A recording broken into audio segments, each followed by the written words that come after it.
До неодамна, САД и повеќето влади на Европската заедница ги прифаќаа не само креденцијалите на Република Македонија како нова независна нација, туку и нејзината одберена ознака.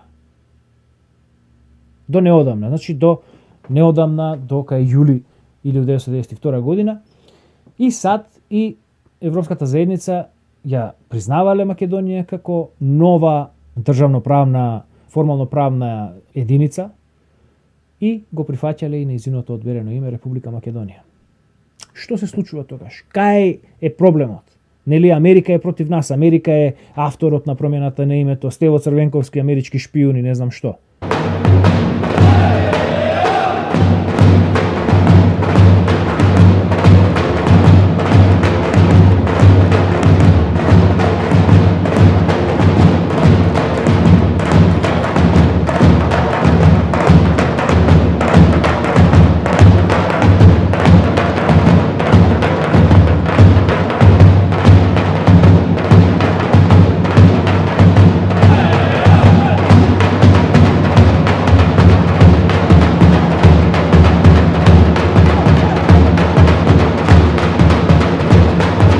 Добар ден, почитувана публико, и добре дојдовте во најновото издание на видео подкастот Гласот на Слободна Македонија. Јас сум, како и секогаш, вашиот домаќин Душан Петровски. Денеска повторно во соло издание. Мојот соговорник има некоја настинка, мојот регуларен соговорник Јордан Петровски има некоја настинка. И да се извинам што не фати малку подолг период од последната емисија до денешнава. Јас во меѓувреме снимив една емисија околу изведбата на Next Time на песната Прошета се Јовка Кумановка, меѓутоа некако не ми се допадна снимката и така остана. Во меѓувреме издадов две нови белешки од дневникот на Крсте Петков Мисирков. За жал, тој серијал некако воопшто не привлекува внимание во македонската јавност, иако има многу работи кои што се многу важни за да се осознаеме себе си и да осознаеме вистината за она што случувало во Македонија, особено токму во текот на Втората Балканска војна. Значи, Мисирков во тие белешки, барем она што е објавено досега, се занимава со конкретно со Балканските војни и точно ја посочува вината за тоа, односно точно посочува каде лежи вината за евентуалната поделба на Македонија која што ќе се случи во Букурешт во 1913 година. Мислам дека голема причина зошто тој серијал останува непопуларен впрочем се две причини. Едната е што Мисирков, македонистот број 1, авторот на книгата за македонските работи, се само декларира како бугарин. И македонците исто така ги опишува како бугари. Втора причина, можеби уште поголема за едноставно што серијалот никако да се популаризира, е тоа што Мисирков вината за поделбата на Македонија ја става на градите, односно на рамената на Русија, на царска Русија, а подоцна ќе видиме од настаните, од развојот на настаните кои се случуваат подоцна, значи за време на сталинистичка Русија, па потоа за време на Титова Југославија и така натаму, ќе видиме дека Русија секогаш на Македонија не гледала на ништо како на ништо повеќе одошто како на една монета за подкусурување. Русија таков однос има например и кон Украина, како и кон други некои републики. Значи, тоа беа моите активности во однос на овој канал. Инаку, вистинската причина зошто нема емисии е затоа што малку повеќе се концентрирам на истражувањето и составувањето на материјал за мојот конечен проект, за историјата на Македонија и македонскиот народ. Во последниве месец дена преведов малку повеќе белешки од архивите на ЦИА, дојдов до некои есеи кои што го дискутираат ползувањето на национализмот од страна на комунистичката власт во Македонија од 45 до 90 година. Па така да полека, но сигурно се оформува точно сликата за она што е работено во Македонија, кои сме ние македонците и зошто се работат сите овие работи да не заматат, да не збунат, да не исфрлат од колосек и да не фрлат во една само братоубиствена и самоубиствена битка. Она што ми даде повод денеска да направам емисија, иако немав особено план за тоа, за такво нешто, е нешто што налетав на Facebook. Некој го беше споделил овој напис од infomax.mk. Впрочем, било 25 март, меѓутоа релевантен е и денес. Написот е со наслов "И Црвенковски бил шпион на ЦИА". Документи откриваат дека и Црвенковски како Димитров бил информатор на ЦИА. Тука станува збор за Стево Црвенковски, како што можеме да видиме од сликата. Текстот вели: Стево Црвенковски и Никола Димитров како министри за надворешни работи ќе останат запаметени како луѓе кои во два посебни наврати го ставија својот подпис на промената на името и бришењето на Македонија.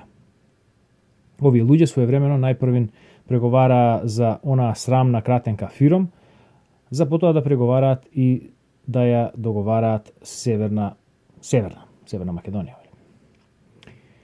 Иако навидум различни, едниот деклариран како десничар, другиот под наводници комуњар, сепак Стево Црвенковски и Никола Димитров имаат нешто заедничко кое ги спојува покрај промената на името, кое и двајцата ја подпишаа и договорија.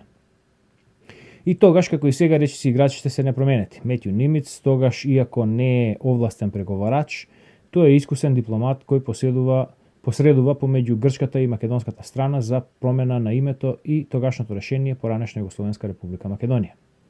И еве тука некој извештај од ЦИА од 20 јули 1995 година. Па одиме понатаму со текстот.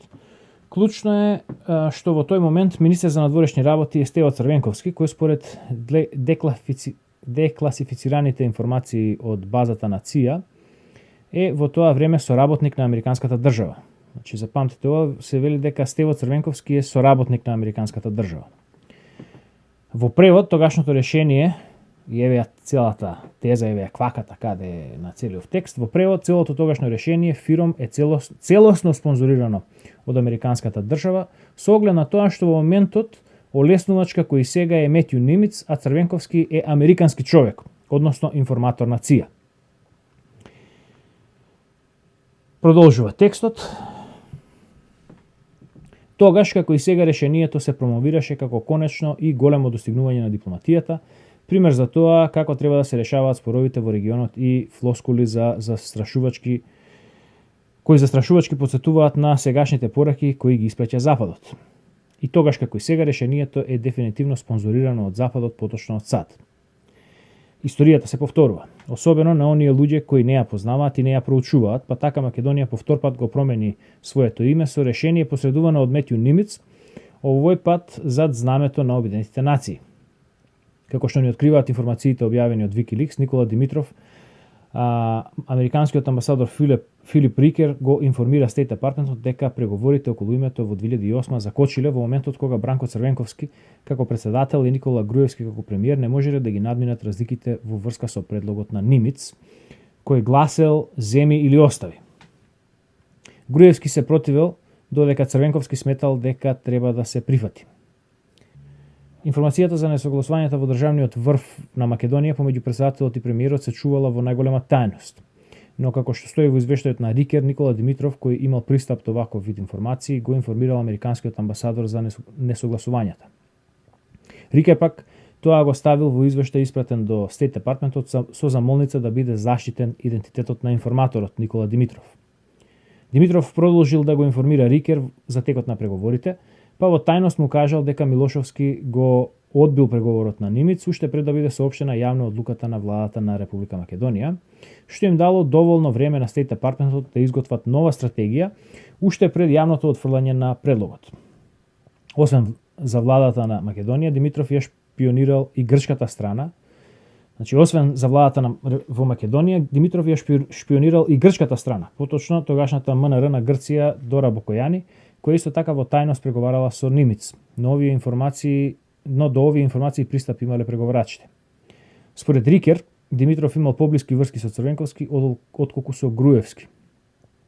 Имајќи ги овие информации во предвид, јасно е дека и Стево Црвенковски бил шпион на ЦИА, исто како Никола Димитров, што значи дека двајца амерички луѓе два пати го менуваат името на Македонија.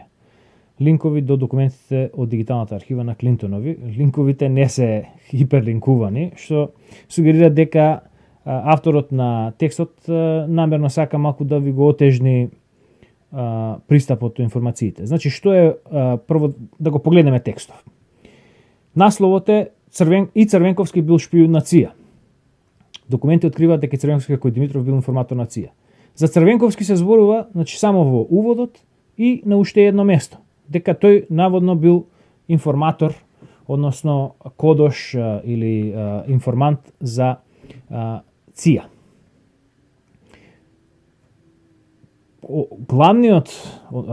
Главното тело на текстот зборува за Димитров, за Рикер, за работите од 2008-2009-2010 година, од времето на Груевски. Многу малку се зборува, впрочем, воопшто не се споменува ништо друго со Црвенковски.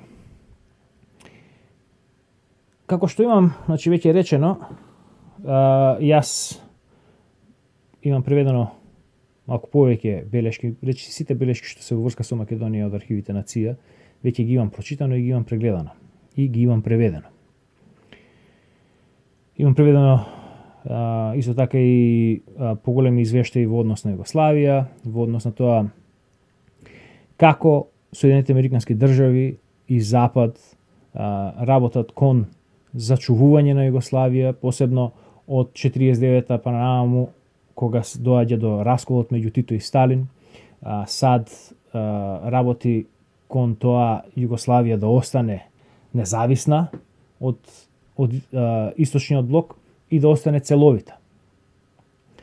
Во 88 година извештај меморандум на ЦИА во однос на Југославија го зборува истото, дека нивна цел е да се сочува Југославија.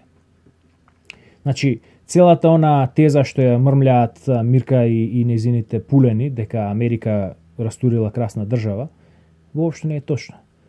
Југославија се растури поради тоа што србите започнаа да ја тераат својата великосрпска политика, почнаа да ги одземаат правата кои што до тогаш ги има какви такви хрватите и словенците, па до некаде и македонците, на некаква си самоуправа. И тоа беше она што имаме белешка од 93-та на ЦИА, каде што веќе јасно се зборува за, србите веќе почнуваат да тераат великосрпска политика, веќе мора да одиме со драстични мерки, да почнеме со бомбардирање и така натаму.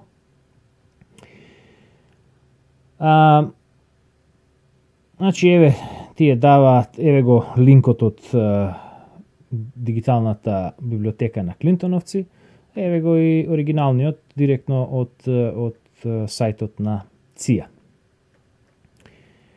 И еве го мојот превод. Разузнавачки извештај 20 јули 1995 година од оддел на Централното разузнавање, работна група за Балканот. Наслов на меморандумот е санкциите на САД спрема Белград се уште со заби и покрај опаѓачкото извршување. Значи, белешката се занимава со санкциите против СР Југославија. Оваа белешка пред известно време се обиде да ја злоупотреби исто така и Саша Узунов од Австралија, и тој нешто сакаше да во оваа смисла да покаже дека Црвенковски бил човек на САД, Еве кај се споменува, значи да ги прочитаме овие уводот и потоа ќе одиме на она што се однесува кон Македонија. Опаѓачкото спроведување, вели белешката, од страна на граничните држави од јануари на наваму најверојатно придонело до зголемување на протокот на забранети производи во Србија и Црна Гора, односно СРЈ. Забележително зголемување на количините во шверцот на нафта и нафтени деривати најверојатно го објаснува падот на цените на горивото во Србија во последниве неколку месеци. Најсериозните извршувачки недоследности доаѓаат од Албанија, Македонија и Романија. Увозот на нафта и нафтени производи во Албанија значително е зголемен од јануари, создавајќи голем суфицит за пренасочување во СРЈ. Сообраќајот на полни транспортни камиони од Македонија кон Србија постепено се зголеми оваа година, трговија која што се олеснува благодарение на високи владини функционери од Македонија. Развиена е големоразмерна организирана романска операција за шверц на нафта покрај реката Дунав. Значи, има 3 подпоглавја во кои што ќе се разгледуваат сите овие три држави и нивните односи со Југославија. Меѓутоа, еве само да го довршиме воведот. Меѓутоа, продолжува белешката, американските санкции продолжуваат да ја сузбиваат трговијата. Санкциите воглавно продолжуваат да ја оневозможуваат на СРЈ пристап до поморски пратки, сообраќај со баржи и возење и возови за движење на рефус, увози и извози. Санкциите продолжуваат да ги обесхрабруваат странските банки и предпријатијата да соработуваат со СРЈ. Спроведувањето на санкциите од страна на граничните држави се влошува од јануари 1995 година, проширувајќи го падот на будноста што за прв пат се забележа во 1994 година. Ова резултираше со зголемување на протокот на производи, вклучително и нафтата во СРЈ. По меѓуграничните држави, најголемите процурувања се забележуваат преку Албанија, Македонија и Романија. Пријавената вмешаност на владини функционери во прекршувањата, приликите за зголемени шверцерски заработувачки, како и хроничниот замор од санкциите, по се изгледа се го подкопуваат држењето на пограничните држави во однос на спроведувањето на санкциите. Голем број од прекршувањата на санкциите се однесуваат на потрошувачки производи, но можат да се забележат и производи за потребите на југословенската индустрија и агрокултура. И еве го делот за Македонија. Значи, делот за Македонија започнува со редакција. Еве, тоа е исцрнето. Еве да видиме и тука во оригиналот. Еве, значи гледаме дека нешто е исцрнето. Нешто што е од вистинска вредност за американската разузнавачка заедница. Значи, тука се станува збор за или некакви нивни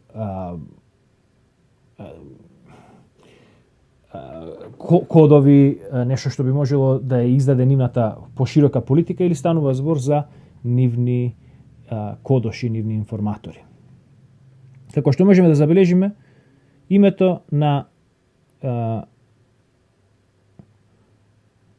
имињата на македонскиот министер за надворешни работи, имињата на премиерот, на министерот за финансии и сите овие не се исцрнети. Што значи дека тие, впрочем, не се заштитени соработници на американската разузнавачка заедница. Па да видиме што вика белешката конкретно за Македонија. Под насловот е Македонија клучен српски трговски партнер. Оние кои што доволно време ги пратат моите писанија и писанијата на мојот татко, ќе знаат дека нашата теза е дека Македонија стана квази независна држава во 1991 година. Македонија беше единствената република која се отцепи од Југославија без војна, бидејќи тоа и беше потребно на власта во Белград, за да може Македонија да ја користи како неутрална странка низ која што ќе може да ги спроведува своите трговски потреби. И впрочем, еве, тоа е докажано во оваа белешка. Македонија клучен српски трговски партнер. Значи, белешката под поглавието започнува со нешто редактирано и потоа вели вака. Македонското спроведување на санкциите се распадна во 1995 година. Белград ја експлоатира економската зависност на Скопје од Србија со цел да продолжи директно да тргува со Македонија и да ја користи како спроводник за надворешна трговија. Додатно, профитите од недозволената трговија придонесуваат за мала веројатност дека Скопје ќе го подобри извршувањето на санкциите за некој постојан период. Македонскиот министер за надворешни работи неодамна му се доверил на шефот на мисијата во Скопје дека неговата држава не може да си дозволи стриктно извршување на санкциите поради потребата да одржува економски врски со Србија. Значи, ајде да го појасниме сега убаво. Вика, македонскиот министер за надворешни работи неодамна му се доверил на шефот на мисијата во Скопје дека неговата држава не може да си дозволи и така натаму. Значи, кој е всушност шпионот тука? Кој е американскиот шпион? Американскиот шпион е шефот на мисијата во Скопје. Тој е шпионот. Министерот за надворешни работи Стево Црвенковски, како дипломат чија што работа е да се сретнува со овие личности, мора да му каже нешто. Тоа е дел од преговорите, тоа е дел од дипломатијата. Што му кажал? Му кажал дека гледаме, профитите од недозволената трговија придонесуваат за мала веројатност дека Скопје ќе го подобри извршувањето на санкциите. Ништо не му кажува што не му е јасно веќе на човеков. Не му дава некои си тајни информации. Американците јасно им е дека шверцот, дека Македонија има зависност економска од Србија поради политиката која што ја спроведе македонската влада во тие години, кога активно се работеше да се спречи економско поврзување со Бугарија, со западноевропски земји, со источноевропски земји, кога се отвори спорот со Грција, кој што, како што ќе видиме подоцна, го направи Киро Глигоров, кога се створи таа изолација на Македонија економска, несомнено беше дека Македонија мора да продолжи економски да соработува со Србија. Значи, министерот Црвенковски во својство на дипломат, на министер за надворешни работи, се сретнува со шефот на мисијата во Скопје, кој што е шпионот на ЦИА. Тоа е всушност така делуваат, тоа е начинот на кој што делуваат овие организации. State Departmentот е Министерство за надворешни работи на САД, ЦИА е неговата агенција за разузнавање. Значи, општо е познато, тоа е општа позната конвенција дека Министерството за надворешни работи се всушност шпионски организации. Секој амбасадор е шпион. Секој дипломат е шпион. Тој оди во страни држави за да собира информации за таа држава и да ги пласира дома. Значи, Стево Црвенковски убаво се гледа тука дека не е тој шпионот, бил тој шпионот, тогаш ќе го заштителе неговиот идентитет. Нема да пишат дека е министер за надворешни работи. Тука ќе речат нашиот извор. Или ќе го прекријат, ќе го истранат неговиот идентитет. А тие го оставаат на отворено. Во документи кои се декласифицирани, во кои што гледаме дека се уште има работи кои што се класифицирани, кои што се исцрнети и редактирани. Значи, каква се прави голема манипулација тука?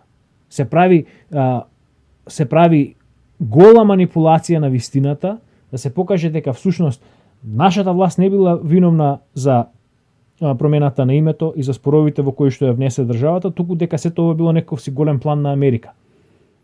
Додолку повеќе, високи македонски државници, вклучително и премиерот Црвенковски, министерот за финансии Милјовски и министерот за транспорт Бузлевски, добиваат исплата за издавање на фалсификувана документација и шпедитерски исправи. И повторно нешто има редактирано тука. Голем број македонски предпријатија користат фалсификувана документација за да ја помогнат на Србија да ги заобиколи санкциите, впишувајќи се себе си како конечни приматели за увозните стоки кои се всушност наменети за извоз во Србија, како и како творец за извозните стоки кои всушност потекнуваат од Србија. За провизија, овие фирми се одговорни за соодветна документација, складирање и транспортирање на овие стоки. Мислам дека оној, како му беше името, не Беличанец. Сега ќерка му беше нешто голем бизнисмен. Што беше директор на рудниците Бучим. Тој од ова се збогати. Сега не можеме текне името.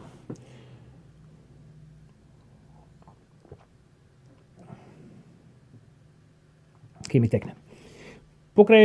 Продолжува белешката. Покрај незначителниот пад во ран јули, за време на изминатиот месец поминувале просечно по 1200 товарени камиони неделно, речиси двојно од просекот за јануари-март од 635 камиони неделно и околу 136 железнички вагони влегувале во Србија. Водечките непрехранбени производи кои што се доставуваат за Србија се разни стоки, метали, текстили, хемикалии и масла.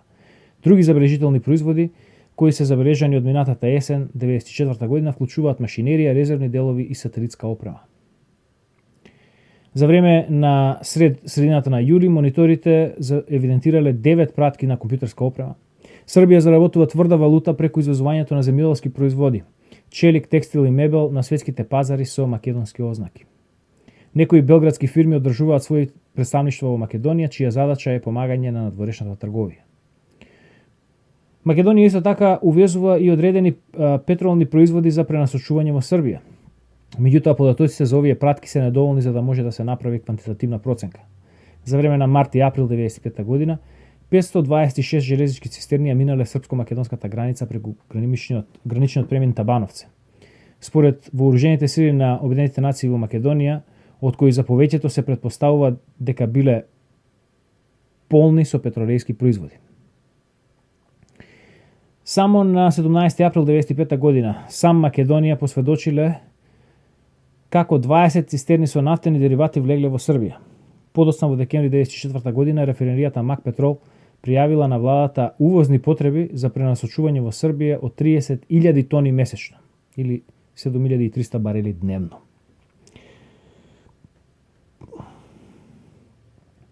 И сега, за што станува збор тука?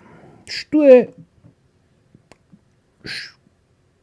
е задната умисла во сето ова?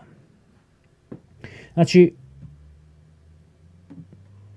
умислата е, тоест, умислата на овој текст тука е дека Западот е крив. Америка е крива. Сето она што ни се случува на нас, дали во однос на понижувањата со името, со знамето, со идентитетот, дали во однос на она што се случува со албанците, сето тоа е вина на Западот. И сега, прашањето е зошто Западот би бил толку заинтересиран Македонија да ја потиснува и да ја гази, кој што Западот е далеку, освен со она дека ете тој како сојузник на Србија или на Југославија, тоест, би сакал да види повторно некаков си опстанок на Југославија. Меѓутоа, во однос на тоа кој има поголема корист од Македонија да пропадне како држава, дали е тоа Запад, САД, или е тоа Белград, Атина, Софија. Логиката настојува дека поголема корист од пропаста на македонскиот проект ја имаат оние кои што се поблизу до Македонија и оние кои што имаат можност да ја грабнат незината територија. Сега. Еве да видиме кој навистина е виновник за смената на името. Од едно интервју на Јадранка Костовска со Васил Тупурковски од 2008 година.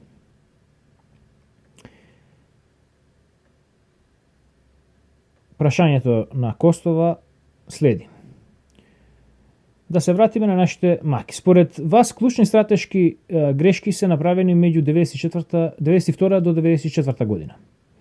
Зошто Македонија веднаш не аплицираше во Обединетите нации? Имаше ли Глигоров стратегија? Тупурковски. Со Глигоров разговаравме и градевме стратегија. Со кого тој понатаму ја пласираше како председател на Република Македонија, беше негов избор. Таа стратегија ние прво во март 1992 година известувавме писмо од председателот сениор Буш дека ќе ја признае Република Македонија. Претходно на 15 јануари веќе го имавме позитивниот став на ЕУ преку Бадентеровата комисија која се однесуваше само на Словенија и на Република Македонија. Значи не можевме да го ставиме во игра тоа можевме да го ставиме во игра околу нашиот прием во Обединетите нации. Дури во јули 92 година на самитот во Лисабон, ЕУ формулираше како израз на единствена надворешна политика во полза на позициите на Грција. Значи, половина година сме имале позитивен став на ЕУ преку Бадентеровата комисија, со која што можеме да аплицираме во Обединетите нации, меѓутоа Глигоров одбива да го стори тоа. Фокус. Зошто тој период од јануари до јули 92 година не се искористи за нашиот прием во Обединетите нации? Тупурковски. Напротив, во мај 92 година обезбедивме работна средба со генералниот секретар на ООН. Таа беше така подготвувана што ќе дадеше процедуралниот патоказ за влез на РМ под незиното уставно име во ООН. Фокус. Кој е одговорен за овој катастрофален кикс? Тупурковски. Никој друг освен Киро Глигоров кој не го покрена прашањето за нашиот прием во Обединетите нации на така организираниот состанок на 18 мај 92 година. Никој друг. Јас бев на тој состанок, јас го организирав, а освен мене и Глигоров беше присутен и министерот Малевски и шефот на кабинетот на председателот Глигоров. Никој ништо не спомена, бидејќи не можеме ние да зборуваме во присуство на шефот на државата. Според тоа, председателот Глигоров одбра да не го покрене прашањето. Јас можев само да паднам во несвес. Ќе беше абсурдно во негово присуство јас да покренам прашање што е сосема спротивно или поинакво од тоа што владата го третира во тој момент. Фокус. Дали потоа прашавте зошто? Тупурковски. Не го прашав, туку поднесов оставка истиот ден, на 18 мај. На позицијата представник на председателот во САД. Мојот став беше јасен. Беше политички, но никогаш не се дозволи да се расправа за тоа во Собранието или во Република Македонија. Фокус. Зошто тогаш не ги изнесовте овие детали во јавноста? Тупурковски. Не ги изнесов од две причини. На 19 бев на средби кај министрите, Мок од Австралија и Јасенски од Унгарија. Само на 20 мај бев во Скопје. Тогаш го запознав председателот Глигоров со тоа што го добив од нив, но веќе како приватен граѓанин и нивен личен пријател. Меѓутоа, затоа и ми беа изнесени предлозите на Грција, односно нивните гледања на конфликтот меѓу Република Македонија и Грција. Утредента се вратив во САД за да си го соберам семејството. Истиот ден ме нападнаа за предавство. Фокус. Тогаш се шпекулираше за вашите разидувања со нашата амбасадорка во Вашингтон Љубица Ачковска, но и со Џон Битов. Тупурковски. Јас во Америка имав проблем со лобито на Џон Битов. Уште од нашите први контакти во јануари 92 година кога отидов во САД, лобито беше определено не за признавање на Македонија, туку за економска поддршка на Република Македонија. Да го подвечеме тоа. Лобито беше определено не за признавање на Македонија, туку за економска поддршка на Република Македонија. Ние се разидовме, но разликите дојдоа до израз особено на 15, 16 и 17 мај во Вашингтон, кога лобито предложи да се направи една прес-турнеја на председателот Глигоров, а јас имав обезбедено прва средба со шефот на Стейт Департментот Џејмс Бейкер. За прв пат требаше да се сретне нашиот председател со него. Ја имавме обезбедено политичката елита на САД во Сенатот и во Конгресот и до тие средби и конечно дојде. Но тука беше еден огромен судир на трошење на енергија во кое што председателот Глигоров не интервенираше во полза на РМ, туку ги заштити интересите на лобито. Тогаш лобито направи напори да го оневозможи состанокот на Бутрос Гали во Њујорк, односно состанокот со Бутрос Гали во Њујорк, бидејќи јас го организирав, мои беа контактите и врските. Сето тоа ми беше соопштено од канцеларијата на генералниот секретар, но јас тоа го оневозможив и средбата се случи.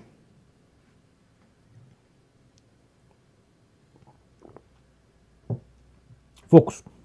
Во секој случај, не се валоризираше поддршката од Буш сениор во таа 92 година. Верувам дека на Вашингтон му било јасно на каде дува ветерот од Скопје. Инаку во овој период Шнајдерот на стариот Буш е македонец, е еден од кругот на Дане Поповски, името му беше Данче Бојковски. И во тоа време, впрочем, и имаше поддршка од Буш токму поради тие контакти. Тупурковски. Јавноста во Македонија никогаш не дозна дека писмото од Буш го излобирав јас со тогашниот заменик на подсекретарот за Балканот Ралф Џонсон. Во тоа писмо мене ми беше пратено 24 часа пред да биде упатено до Глигоров. Јас му го упатив на претседателот. Јас му го упатив на претседателот Глигоров, а тој писмото го препрати на лобито.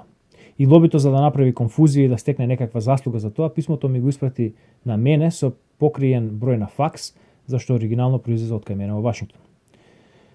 Вакви детски игри и во едни историски мигови мене не ме импресионираа. Писмото стигна во Македонија и не знам колку тоа беше афирмирано, но првичниот сигнал од официјален Вашингтон е дека Македонија има перспектива и дека можеме да вршиме притисок за прием во Обединетите нации. На таа основа делував и сигурен сум дека ако беше послушано во отсуство на единствена надворешна политика на Европа, кога Франција и Велика Британија како постојани членки на Советот за безбедност беа без обврска да ја поддржат Грција, а да ја респектираат повелбата на Обединетите нации, Македонија ќе беше членка под уставното име. Се уште во Грција немаше идеја на кој начин ќе може да се злоупотреби сувереното право на еден народ и на една земја да ги определи своите државни атрибути. Се уште немаше јасна политичка линија, ниту пак поддршка за нејзината нејаснотија. Последиците од овие грешки ги чувствуваме и сега. Секако, Тупурковски вели, секако дека историјата тоа ќе го оцени како крупна историска грешка и лично ќе му ја препише на претседателот Глигоров. Јас сум сигурен дека на тоа подоцна кумуваше и поддршката на владата, на политичката гарнитура на Бранко Црвенковски.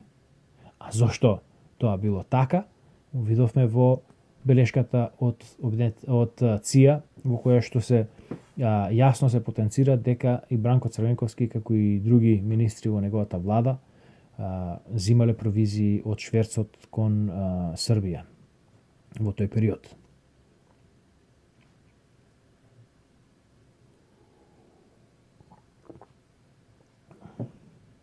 Еве да го завршиме интервјуто на Тупурковски. Прашање од Фокус. Таа структура на СДСМ е мајстор за манипулација со јавното мислење. Иако постојано се повторуваше дека Македонија нема да го промени своето име, дека стотина држави не признале подуставното име, и сега наеднаш истите политичари, исти експерти, исти новинари наеднаш свртеа од пета брзина во рикверц. И народот сега треба да го свари тоа без потрес. Кога разговарав со вас пред 3 години на оваа тема, кога тие патриотски се удираа во гради како ќе се сочува името, односно како ќе го сочуваат името, вие рековте дека власта само не повторува за промена на името кое порано или подоцна ќе се одигра. Затоа тие свесно или несвесно веќе го прифатиле тоа.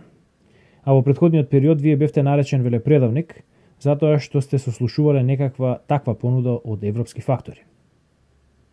Тупурковски. Прво, јас никогаш не сум преговарал за името и никогаш не би си го дозволил тоа.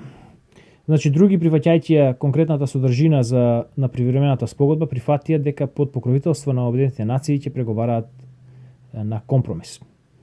Штом се бара некое компромисно решение, јасно било уште тогаш дека еден ден ќе стигне понуда со која можеби и ние нема да бидеме среќни. Исто така, бидејќи е компромис во прашање и Грција нема да биде среќна, но Грција дипломатски постапи многу по-мудро и не надитри. Грција на почетокот екстремно стоеше на позицијата дека не смее да има ништо од зборот Македонија во името на северниот сосед, а ние појдовме од позиција на уставното име. Движејќи се кон компромис, Грција денеска прифаќа дека ние сме Македонија, но бара некоја географска одредница, а ние стоиме и понатака на позицијата на уставното име. Кога сте прифатили на тој начин да разговарате со таков мандат, сосема е сигурно дека меѓународната заедница на крајот ќе ве натера да го платите цехот на вашите собствени одлуки. И да потврдиме дека ова што го зборува Тупурковски е точно, еве и текст од New York Times, текстот од 4. 1992 година, со наслов Западот ја поддржува Атина во однос на Македонија.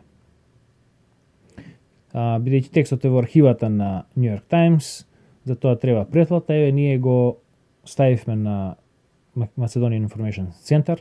Јас мислам дека овој текст го имав некаде преведено во целост, меѓутоа не можев да го пронајдам преводот. Сега ќе ви го преведам вака паушално, само битните работи ќе се задржиме на побитните работи. Значи, наслов на текстот е Западот ја поддржува Атина во однос на Македонија. Автор на текстот е Дейвид Биндер. Дейвид Биндер е еден од оние двојни, како да кажам, не е баш двоен агент, туку човек агент со двојна функција. Тој се сретнува често и во белешки на ЦИА како дописник нивни. Еве тука се јавува во својство на кореспондент на New York Times. Значи, во почетокот вели дека Грција ја добила едногласната поддршка на Европската заедница и на САД во незиното одбивање да го признае својот јужен сосед, поранешната Југословенска република, како под наводници Македонија, создавајќи на тој начин хаос во македонскиот парламент неделава. Лидерите на 12 члената заедница одлучија минатата недела во Лисабон да издадат признание на републиката под наводници под име кое што нема да го вклучува зборот Македонија. Македонските законодавци издадоа декларација денеска во која што велат дека тие нема да прифатат име во кое што не го вклучува зборот Македонија. Една кратка тука дава кратка историја на тоа како била формирана Македонска република. Па одиме со поднаслов министерот поднел оставка во знак на протест. Тука зборува за Денко Малевски, кој поднел оставка веднаш по одлуката на Европската заедница. И сега. Еве ова подлесченово. До неодамна САД и повеќето влади на Европската заедница ги прифаќаа не само креденцијалите на Република Македонија како нова независна нација, туку и нејзината одберена ознака. До неодамна, значи до кај јули 1992 година, и САД и Европската заедница ја признавале Македонија како нова, како се викаше тоа, државноправна, формално-правна единица и го прифаќале и нејзиното одберено име Република Македонија. Што се случува тогаш? Кај е проблемот? Нели Америка е против нас, Америка е авторот на промената на името, Стево Црвенковски, амерички шпијуни, не знам што. Од кај сега, што се случува? И да видиме. Текстот вели понатаму. Што се случи? Што се промени? Европските дипломати и представници на администрацијата на САД велат дека била нивна перцепција дека председателот Глигоров бил подготвен да направи некако вид на компромис по прашањето на името. Оваа перцепција била навидум, привидно, очигледно створена од забелешки дадени оваа есен од македонски лидери до европски представници и од страна на американски лобист.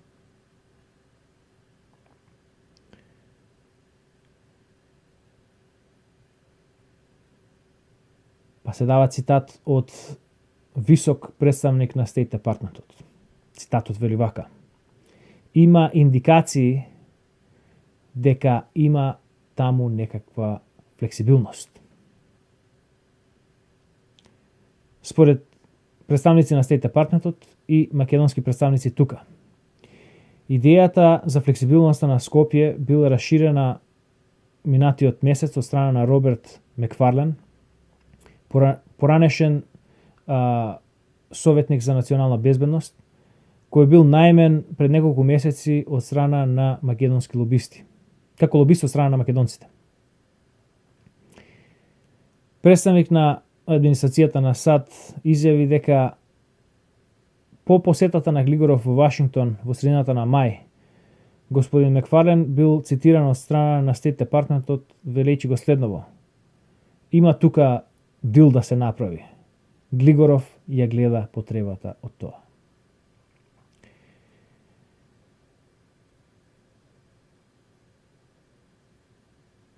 Идниот ден Макфарлен испраќа негова реакција на текстот и го вели следново: во ниту еден миг на никој во никаков облик, директно или индиректно, не сум изјавил или сугерирал дека Македонија може да се вика со било какво друго име, освен незиното право име – Македонија.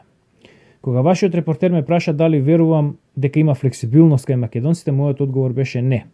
Кога ме прашуваат дипломати од САД и Европа дали е можно некакво компромисно решение, одговорам дека грчката позиција е неприфатлива и од тука е неопходен компромис. Значи, со кружна логика, Макфарлен го потврдува тоа што е напишано во текстот од претходниот ден. Дека идејата за компромис по прашањето на името дошла од македонската страна, од македонските власти. И дека со тоа нема врска ЦИА. Значи, Америка, Западот, Европа биле подготвени да ја прифатат Македонија 91 кога прогласивме независност, да ја признае Македонија како независна држава и да ја признае под незиното уставно име. Зошто е тоа така? Зошто имаше таков однос кон Македонија во тој период? Затоа што Советскиот сојуз се уште не се беше распаднал до крај. Варшавскиот пакт се уште не се беше распаднал до крај. Западот гледаше тука прилика преку признавањето на Македонија да ја помести границата на НАТО за уште 100 километри на север. Значи, границата меѓу истокот и западот, наместо да биде на Гевгелија, да биде на Табановци.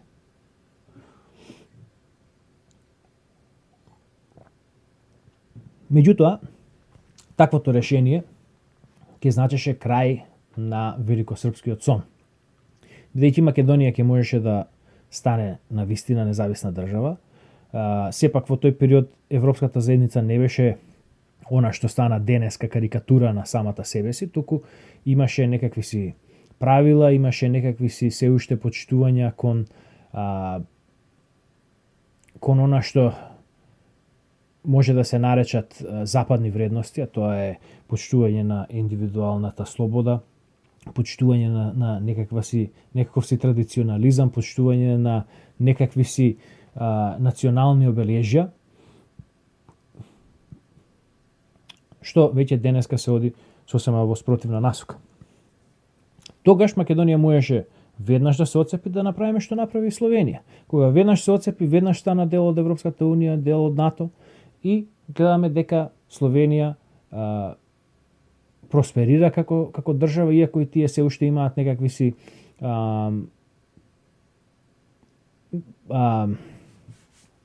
љубовна афера се уште имаат со комунизмот, меѓутоа тоа не е ништо ново. Словенија е впрочем една од првите јурепублики каде што комунизмот фатил корени уште од самиот почеток на 20 век. Така да тоа се нивни проблеми кои што никој не може да им ги реши освен самите себе си. Меѓутоа, она што можеше да се случи за Македонија е да се направи вистинска независна република во која што ќе владееше законот, ќе владееше правото и редот и каде што ќе имавме прилика да ги изградиме економијата на ниво каде што нема да се иселуваат младите, туку каде што ќе можеме да бидеме доволно економски силни и стабилни, да ја привлечеме диаспората да се врати и да можеме да почнеме, а диаспората ќе вратеше некои конзервативни вредности кои што се изгубени од нас, и ќе можевме да почнеме да изградиме сериозна држава и веќе да почнеме да размислуваме за обединување на останатите делови на Македонија. Значи, тогаш имаше шанса да се направи нешто големо. И тоа им беше јасно на србите и на нивните агенти во Македонија, меѓу кои агент број 1 беше Киро Глигоров. А не беа ништо послаби ни Клюсев, кој што впрочем го донел, Клюсев, Јордан Мијалков и целата багра околу нив, да, за Бранко Црвенковски и за другите да не зборуваме. Сега. Сето ова е поврзано со оно што се случува денес, а тоа е преговорите за мал Шенген.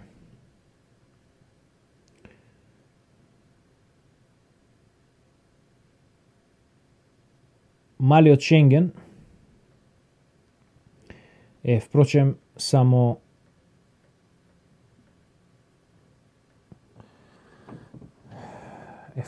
еден прв чекор кон остварувањето, односно возобновувањето на великосрпската идеја. Оно што треба да ни е јасно е дека великосрпската идеја не се родила вчера и не умре со Милошевиќ, туку таа е родена уште со самото створање на возобновувањето, односно на српската држава во 19. век. Многу брзо по основањето на српското кнежевство, кое што било впрочем вазалско кнежевство во рамките на Турција, а под покровителство на Австрија. Многу брзо после тоа се прави она начертание. Наскоро се прави организацијата Уединение или смрт, чија што подорганизација е Црна рука, чија што реинкарнација е УДБА, КОС, кои што и ден денеска работат кон таа цел. И сега, секој има различити своји видувања што ќе се случи со овој мал Шенген. Она што е како мислење и на мојот татко Јордан Петровски, а и на многумина други, дека впрочем мал Шенген е впрочем формирање на Велика Србија и Велика Албанија. Според она што го имам јас прочитано и осознаено, Србија има амбиции, има претензии кон цела Албанија од многу поодамна. Впрочем, договорот, сојузничкиот договор за Балканските војни, за првата Балканска војна, сојузничкиот договор меѓу Бугарија и Србија, подразбирал дека иако Бугарија ќе војува во Тракија и кон Константинопол, а Србија воглавно ќе војува на територијата на Вардарска Македонија, дека Македонија поголемиот дел од Македонија, освен со еден коридор тамо Скопје-Куманово, кој што бил оцртан како спорна зона, дека Македонија претежно ќе припадне на Бугарија. Зошто? Бидејќи тогаш зошто војувала Србија? Србија војувала за Албанија. Србија преку Албанија гледа излез на море, а при тоа има изготвено и план за чистење на Албанија од албанците, нешто слично на она што се правеше за време на војните во Босна и Херцеговина, Хрватска, слично што се работело и во Македонија за време на Балканските војни. Меѓутоа малку пожестоко, бидејќи тие во Македонија гледаат Словени, кои што треба само малку да ги приначат со малку пропаганда, со промена на име, со промена на номинална промена на црквата од бугарска екзархија во српска патријаршија. Лесно гледаат начин да ги преобратат македонците, меѓутоа во Албанија нивниот план бил чисто да ги исчистат и да ги иселат во Турција. Планот бил да се оди со една стратегија на застрашување преку, што би се рекло, една шок терапија со упади на српски четнички единици во села, со палење, колање, силување и едноставно протерување. На тој начин Албанија да биде исчистена од србите, да биде исчистена од албанци.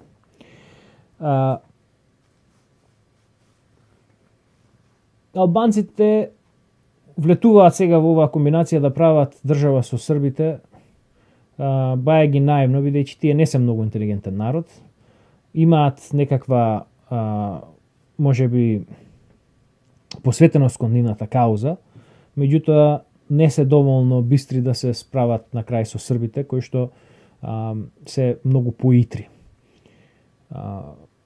Моја претпоставка е дека план на србите е во рок од 2 до 3 генерации, кога ќе дојде до конечен распад сега на западниот неолиберален поредок, кога веќе ќе нема кој да им биде ангел заштитник на албанците, тие да си го спроведат тој план и конечно да ги исчистат Косово и Албанија од албанците и сето тоа да стане дел од нова Србија.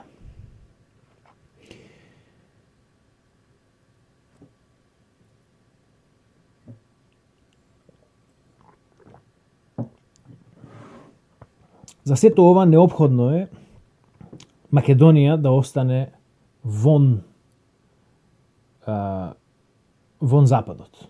За сето овој план, за целиот овој план да успее, неопходно е на србите им е неопходно Македонија да остане изолирана од западот, па дури и од истокот. Впрочем, од истокот и онака сме изолирани, бидејќи истокот русите никогаш немале, како што реков, интерес кон македонците.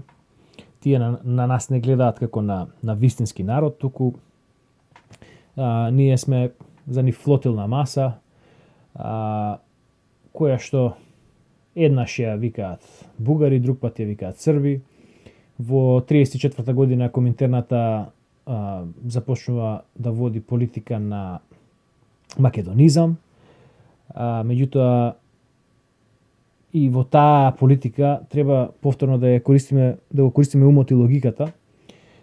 Државата која што управува со Третата интернационала, односно со Комунистичката интернационала, која што вели дека нациите треба да исчезнат и целиот свет да биде едно исто, таа иста држава признава националност на македонците. Нема логика во сето тоа. Очигледно дека тоа се работи за да се подрија влијанието на ВМРО, да се подријат влијанијата исто така и на Бугарија, кои што биле тогаш мощни силни во Македонија. Значи, Македонија мора да остане изолирана и затоа во сите овие 30 години на нејзиното постоење Македонија останува изолирана. Тоа беше преку спорот со името со Грција, кој што, како што видовме, го наметна владата на Киро Глигоров, а не американците. Македонија останува изолирана од Западот благодарение на нашите, односно на неуспесите на нашите влади да спроведат лустрација, да спроведат владење на правото во државата, значи да ја исчистат државата од корупција и од слични такви несакани појави. Гледаме дека секој извештај на овие европски и западни институции укажува дека во Македонија има премногу корупција, премногу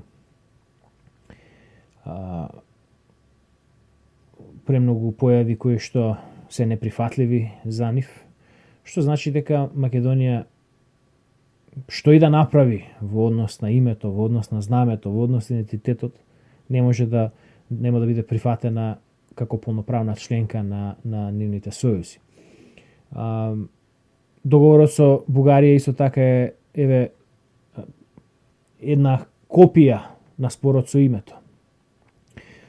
Со договорот за добрососедство со Бугарија ние впрочем си наметнавме нов спор кој што нема изглед дека во догледно време ќе биде решен, бидејќи отвараме Пандорината кутија тука со бугарите, кои што Исто како и грците, исто како и албанците, никогаш нема да кажат во ред, ајде ќе се сложиме на некаков си компромис во ваша корист. Не. Доколку знаеме што работеле бугарите од 45-та до 90-та година, дека тие барем од 45-та до 58 година 5 пати промениле позиција во однос на Македонија. Дали постои во Македонија, дали постои македонска нација или не постои македонска нација, како им било наложувано од Москва, така тие постапувале. Меѓутоа, во секоја прилика кога биле пуштени од уздите, тие негирале секакво постоење на македонска нација, на македонски јазик, на македонска историја, на било што, македонска црква. Значи, тие се сега во позиција како што се денеска. Нема шанса тие да се согласат на било каков компромис и сега тие ќе бидат кочничарот на македонската евроинтеграција или на македонските западни интеграции. Што конечно е она што и одговара на Србија. Како инаку Македонија ќе влезеше во овие комбинаторики за мал Шенген. Македонија е оазата на мирот. Така беше. Водечка, блескав пример за ова и за она.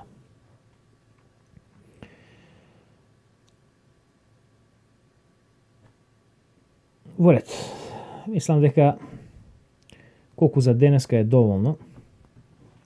Мислам дека ја покажавме тука вистината дека промената името, инсистирањето за овие сите други понижувачки гестови кои што ги направи македонските власти, кои што ги направија во изминатите 30 години, дека впрочем не биле производ на желбите на Западот, туку воглавно биле производ на желбите на Белград и на македонските власти кои што инсталирани од Белград, образувани во Белград, проверувани од Белград, потврдувани од Белград, дека тие се всушност оние кои што биле покренувачите на овие спорови и кои што и денес остануваат покренувачи на овие спорови. Не сум сигурен во дали ќе има уште емисии до крајот на годинава, бидејќи на идната недела одам на одмор, ќе бидам одсутен малку подолго време. Се надевам дека ако дотогаш не успеам да го снимам, набргу потоа планирам да снимам интервју со Стефан Василевски. Тој мислам дека е дел од ова конзервативна МК партија. Па се надевам дека тоа ќе почне една серија на интервјуа со неколку други личности кои што имам така на ум интерес да им направам интервју. Има еден доминикански калуѓер, македонец, има еден дечко што пишува од време на време за некои странски сајтови, имаше еден текст пред 2-3 години напиша за што ми беше преобјавен на Котле околу десничарството. Па би сакал да се обидеме да го дефинираме десничарството, да го дефинираме конзерватизмот, за да можеме конечно да се оправиме за што да правиме натака. Мислам дека еден од големите проблеми со кои што се соочува македонската политика, македонската јавност е впрочем фактот што ние немаме дефинирано никакви термини, немаме дефинирано никакви политики. Впрочем, конзерватизмот во Македонија во политичка смисла е туѓа работа. Ние политички секогаш сме биле на прогресивната страна во последниве 100 години, како држава особено.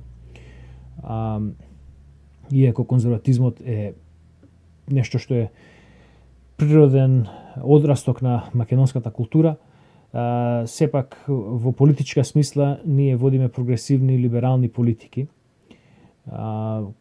Социјализмот, комунизмот и така натаму, па дури и политиките кои што ги води наводно демохристијанската ВМРО ДПМНЕ, немаат никакви вистински суштински допирни врски со конзерватизмот. А исто така ми остава впечаток и дека оваа конзервативна МК партија дека некако и тие влечат кон либерализам, па како што реков би било умно да седнеме да направиме некој муабет, да видиме кој што поимува под какви поими и да видиме како сето тоа можеме да го примениме за доброто на нашиот народ, за доброто на нашата држава и за опстанокот на нашата нација. Бидејќи мали Шенген е чекор кон умирањето на македонската нација, кон неговата конечна ликвидација, односно кон незината конечна ликвидација, така да во периодот што престои ништо добро не гледам за Македонија и за македонската нација. Се додека не почнеме едно патешествие на духовно прочистување, на прифаќање на вистината, на прифаќање на христијанството, на прифаќање на христијанските вредности во секојдневниот живот, се дури тоа не го прифатиме, се дури тоа не го усвоиме како свое, не гледам перспектива, не гледам добри работи во иднината на нашата нација. За сега толку, како што реков, најверојатно нема да има понатамошни емисии до крајот на годината, меѓутоа може се случи во идните 10 дена да снимиме уште нешто. Може би ќе има уште некоја белешка од Крстен Мисирков до тогаш, доколку стигнам да ја снимам. Меѓутоа, како и да е, во текот на 2020 година повторно се враќаме со нови работни сили.